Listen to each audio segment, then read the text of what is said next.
बच्चे बच्चे आज मैं आपको व्याकरण के अंतर्गत वचन पढ़ाने जा रहा हूँ।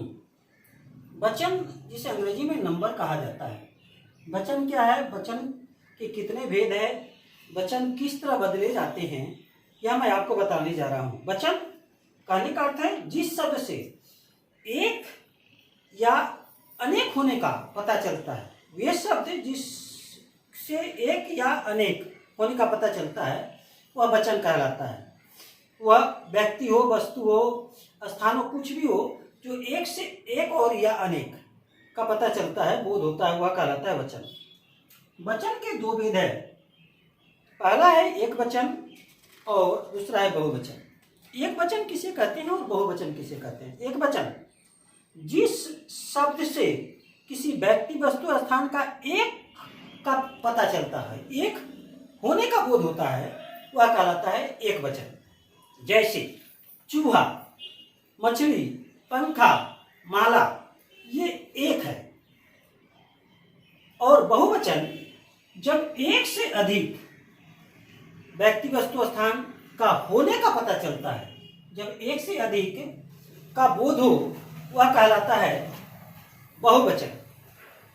जैसे आपको चूहा एक है तो चूहे हो गए बहुवचन, मछली एक है तो मछलियां हो गई या बहुवचन, पंखा एक है तो पंखे हो गए बहुवचन, माला एक है तो मालाएं हो गई बहुवचन।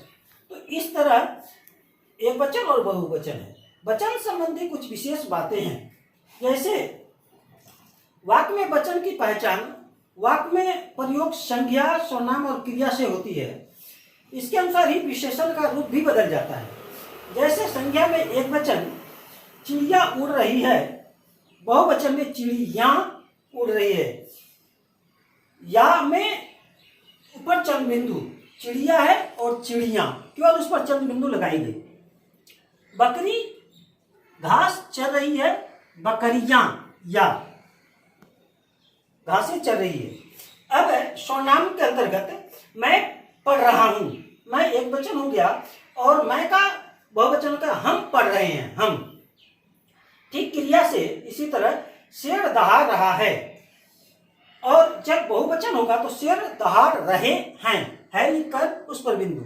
शेर दहाड़ रहा है एक वचन हो गया, रहे हैं बहुवचन। इस तरह वचन क्रिया से भी बदलते हैं।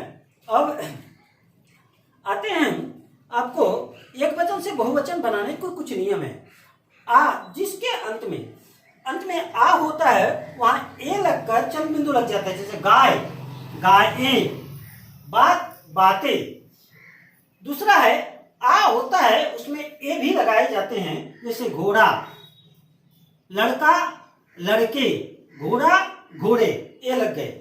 इस तरह स्त्रीलिंग शब्द के अंतर्गत ई होती है, और ई में जब होती, जैसे नीति, नीति उसको बहुवचन रख के नीतियां, या लिखकर चंद्र बिंदु, ई को या लिखकर चंद्र बिंदु देकर जोड़कर बहुवचन बना दिया जाता है। इसी तरह अंत में यदि बड़ा ई भी होता है उसमें या जोड़कर बहुवचन बना। जैसे सीढ़ी, सीढ़ी एक वचन है, सीढ़ियां, या लिखकर चंद्र बिंदु, सीढ़ियां बड़ी छोटी में परिवर्तन हो जाती है और या लगाकर ऊपर चंद्र बिंदु का प्रयोग कर दिया जाता है।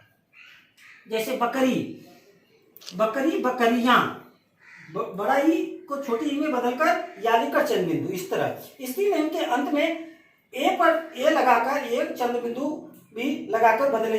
जैसे अंत में ऋतु और ऋतुएं, ऋतु एक वचन, ऋतुएं चंद्र बिंदु लगाकर। इस तरह कभी कभी एक वचन के साथ वृंद शब्द, वर्ग शब्द, दल शब्द, जल शब्द, जन शब्द, गण शब्द, लोग जोड़कर भी बहुवचन बनाया जाता है। जैसे छात्र, छात्रगण, गुरु, गुरुजन, युवा, युवा वर्ग, मित्र, मित्रगण, मजदूर, मजदूर वर्ग, बालक, बालक वृंद। इस तरह ये शब्द जोड़कर भी बहुवचन बनाए जाते हैं। अब बच्चे आप एक बार पढ़ लीजिएगा, और यदि कहीं समझ में ना आए तो आप हमसे फिर संपर्क कीजिएगा।